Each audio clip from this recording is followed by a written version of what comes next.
Hoggie's beer reviews. Hoggie's beer reviews.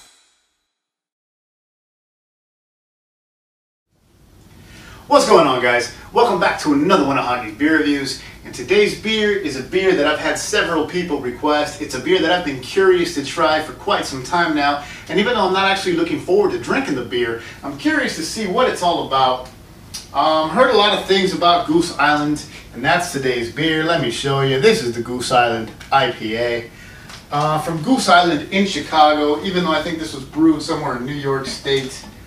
Goose Island, established 1988, so it says. Let me see. Now, on the bottle and on the packaging there, on the six-pack, it says, recognized as among the world's finest, Goose Island's India Pale Ale has a spicy hop aroma and an inviting fruity taste. This exceptional beer is one you will not soon forget. Brewed and bottled by Goose Island Beer Company in Baldwinsville, New York, even though Goose Island is originally from Chicago. This is 5.9% alcohol by volume, and I will give them props for saying serve India Pale Ale in a thistle glass. Oh no, you see that? Serve it in a thistle glass. What the hell are they thinking? It's an IPA. It goes in the IPA goblet. But that's not the point. This is a beer review, and I've had many IPAs. The count is well over 100 different IPAs now. So when I saw this, I wanted to try it. Now, the reason I said I'm not exactly that thrilled or that looking forward to drinking the beer is because of what Goose Island is now. Before I get into the specific beer itself, let me punch this up. For all you people out there who have been seeing this beer on the shelf recently, Goose Island has been popping up. Their beers have been popping up in supermarkets across America for about the last year or so. In my neck of the woods, it's maybe 6-8 months. In your neck of the woods, it may be more than a year. But there's a reason that Goose Island is now more visible and more widely available. Punching it up here. Let's see, where was that paragraph? In November 2008, no, I'm sorry. Let's see, that's the wrong paragraph. I hate it when I do that. Where was it? You know, I feel stupid. Where the hell did it go? There we go. On March 28, 2011, Goose Island announced that it will sell its 58% stake in Fulton Street Brewery, LLC, the legal name of Goose Island Brewing, to distribution partner Anheuser-Busch. The remaining 42% stake, owned by the Craft Brewers Alliance, is also to be purchased by Anheuser-Busch. So this is basically an Anheuser-Busch beer and Anheuser beer subsidiary. And in case anybody was wondering, going back to what they said, this used to be a 42% stake was owned by the Craft Brewers Alliance. The Craft Brewers Alliance was formed in 2008 with the merger of Red Hook and Widmer, and then they later acquired Kona Brewery. Where does it say? Anheuser-Busch owns 32% stake in the Craft Brewers Alliance, and they are their distribution partners. That is the reason that you've been seeing Goose Island, and that's the reason that you easily find Widmer and Kona and Red Hook beers in your supermarkets and at a lot of taps, you know, a lot of stadiums, a lot of supermarkets, a lot of chains that carry those beers in the cooler because they are distributed by Anheuser-Busch. So please don't be fooled into thinking that this is like a completely unique, micro-independent craft brewer. No, they're in bed with Anheuser-Busch. I wanted to get that out the way because that's why they've been popping up in the beer coolers in your local supermarkets. It's hard for small breweries, for microbreweries, to get into that beer cooler because so much of that real estate is owned and used by the Budweiser distributors. The only way to really get in the cooler is to hook up with Budweiser, so that's what this is all about. Now, you guys know I always go off on my anti-Budweiser, anti-Bud Miller Coors, anti-macro brewer rants, and I'm done with it now. So back to the beer. I don't want to turn this into a rant, even though I really hate the fact that Budweiser promotes their little subsidiaries, gets them in the cooler, and gets people thinking that this is good beer, that this is craft beer, that this is the finest shit, what they should be drinking. And no, it's just another, it's another Budweiser attempt to take your money with a product that's usually not up to the standards of true craft beer, of the good, microbreweries. I digress. Now back to the beer, the IPA from Goose Island. Beer Advocate, I always give you a Beer Advocate and rate beer. On Beer Advocate, categorized as an English India Pale Ale, not an American India Pale Ale, but an English one, which usually means a little sweeter, little kind of a more of a toffee malt character, less hoppy. But it's categorized as an English IPA. It's 5.9% alcohol by volume, and out of 1,849 ratings, it scores an 86. Jumping over to Rate Beer, out of a total of 1,603 ratings, it scores a 95. Surprising. Okay. And again, Goose Island Beer Company / AB InBev, and of course 5.9 alcohol by volume. So that's that. Just wanted to kind of give you the heads up, and I guess, you know, I can always just show you. That's what we were looking at there, in case you don't believe me. No reason you shouldn't, but hey, see for yourself. That's that. And yeah, I guess we should just drink the beer already. A lot of people tell me I take too long to get to the beer. Tough. If you don't like it, don't watch. I take my time and I get to the point here. And the point is Budweiser. Anyways, bottled on 16th of March 13. Not bad. Not the freshest, because we're, well, wait a minute, if it's a bottled date, then that was less than 2 months ago, so we should be good. Alright. This is a rambly review. Forgive me, guys.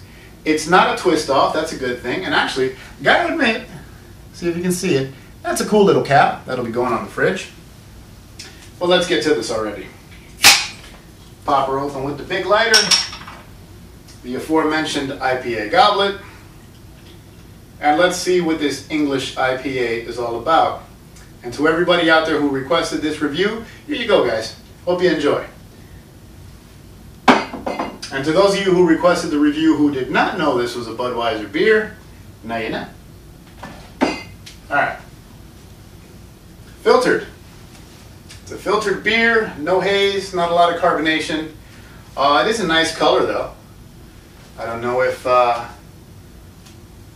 on this camera maybe it'll be a little more true to color, but this is almost a perfect pinpoint amber. Perhaps a couple of shades lighter than your standard amber, I guess. Frothy off-white head. Looks good. Not much else to say, but it looks good. Doesn't smell very hoppy, but once again, it's an English IPA, not an American IPA.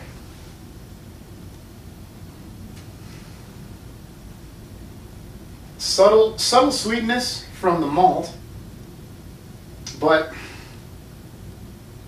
it almost smells kind of like a lager, like your basic, you know. And I don't I don't mean to take a shot at it by saying this, but it almost smells like a basic lager, like almost an adjunct lager, a Budweiser. Excuse me. I need to drink something and wet my throat. Yeah, I mean the smell it's tame though. There's not a lot of smell coming off of here. The hops are really mild, the malts are really mild. It's just kind of a plain smelling beer. So let's just get to it and taste the damn beer. Thanks for watching all the stuff. Thanks for watching all the stuff I do on here. Thanks for sticking around this long into the review. Cheers, guys.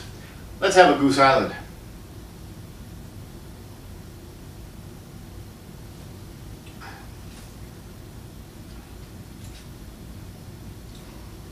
A little bit on the thin side. I admit I like the flavor profile. Mild hops, kind of grassy, kind of lemony, hints of pine. They hit you up front, but they don't hit you very hard. They also kind of come in with some of the carbonation. You catch some fizz on the tongue there. But as you're swallowing, the body is just not that thick, not that rich, not that hefty, not that malty, not that interesting.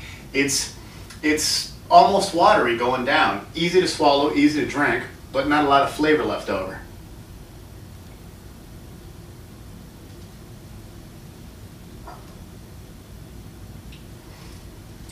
Do get kind of a nice hop finish.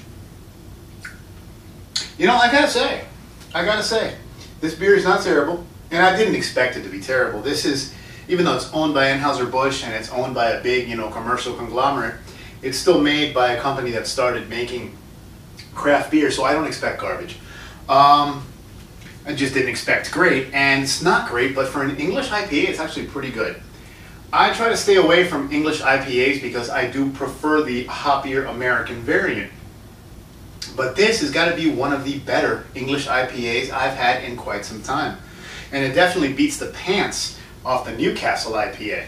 if anybody had the Newcastle Winter IPA, this is definitely better and definitely hoppier.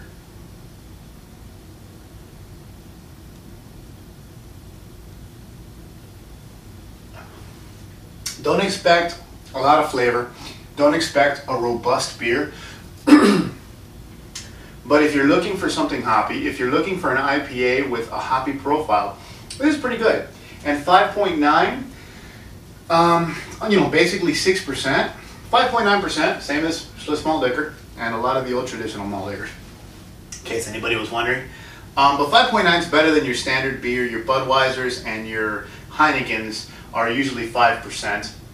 So this is 5.9, so you know, the buzz factor, it'll get you there quicker. It's easy drinking, it's mild, there's no offensive flavors, and there's still a nice hop character.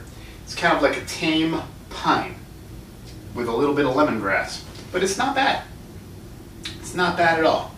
I might actually enjoy drinking these after all. So, I mean, I've said a lot, there's not much more to say about this beer. At a low price point, you know, I got it for like $7.99 or so, $8.49, something like that, the 6-pack. You know, it's not that expensive, and you can find it at your local supermarket, so that's not a bad thing. There are many, many, many better beers out there, but for what it is, it's not bad. My rating, you know what, I'll give it kind of a middle ground, glass half full. It's nowhere near bad, it's nowhere near great, but it's pretty damn drinkable.